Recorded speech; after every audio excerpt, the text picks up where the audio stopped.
एभलिस फाउन्डेसनको सहयोगमा राष्ट्रिय बहिरा महासङ्घ नेपालद्वारा निर्मित साङ्केतिक भाषा भिडियो सामग्री। सबैलाई नमस्कार। राष्ट्रिय बहिरा महासङ्घ नेपालको आजको एपिसोडमा स्वागत छ। राष्ट्रिय बहिरा महासङ्घले एभलिस फाउन्डेसनको सहयोगमा बहिरा नागरिकहरूका लागि सूचना, सञ्चार र डिजिटल प्रविधिमा पहुँच पुर्याउने उद्देश्यले विभिन्न पहुँचयुक्त जानकारीमूलक र सूचनामूलक भिडियो निर्माण गरी प्रसारण गर्दै आइरहेको छ। यस एपिसोडमा जाडो मौसममा ध्यान दिनुपर्ने कुराहरूका बारेमा जानकारी दिँदैछौँ।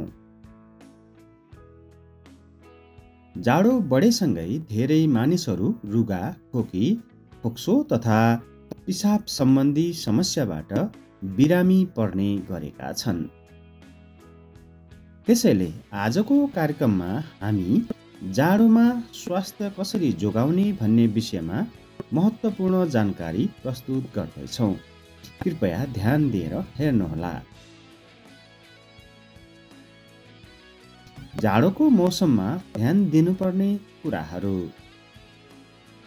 चिसोमा बिहानै बाहिर मर्निङ वाक गर्न ननिस्किनुहोला। बिहान 8 बजे र साँझ 4 बजे अगाडि मात्र निस्किनुहोस्। चिसो हावाले गर्दा रुगाखोकी लाग्न सक्छ र पछि फोक्सोको सङ्क्रमण हुन सक्छ।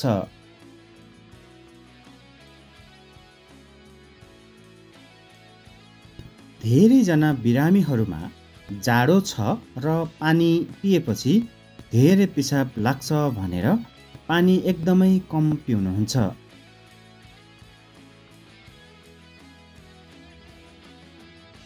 यसले गर्दा धेरैमा पिसाबको सङ्क्रमण पनि देखिएको छ। शरीरलाई पानी चाहिन्छ, त्यसैले नियमित पानी पिउनुहोस्। न्यानो हुन्छ भनेर धेरैले चुरोट र रक्सी खाने तथा यसको मात्रा बढाउने गरेका छन्। जाड, रक्सी, चुरोट, सुर्ती कसैले पनि खानु हुँदैन। यसले केही समयका लागि मात्र न्यानो त दिन सक्छ, तर शरीरमा अन्य रोग निम्त्याउँछ। राति सुत्ने बेला हिटर वा न्यानो बनाउने विद्युत उपकरणहरू निरन्तर बालेको अवस्थामा नछोड्नुहोस्। सुत्ने बेला हिटर बन्द गर्नुहोस् अथवा झ्याल ढोका खुला राखेर मात्र सुत्नुहोस्। न्यानो लुगा र सिरक ओढ्नुहोस्। तातो पानीले नुहाउँदा झ्याल वा भेन्टिलेसन खुला राखेर मात्र नुहाउनुहोस्।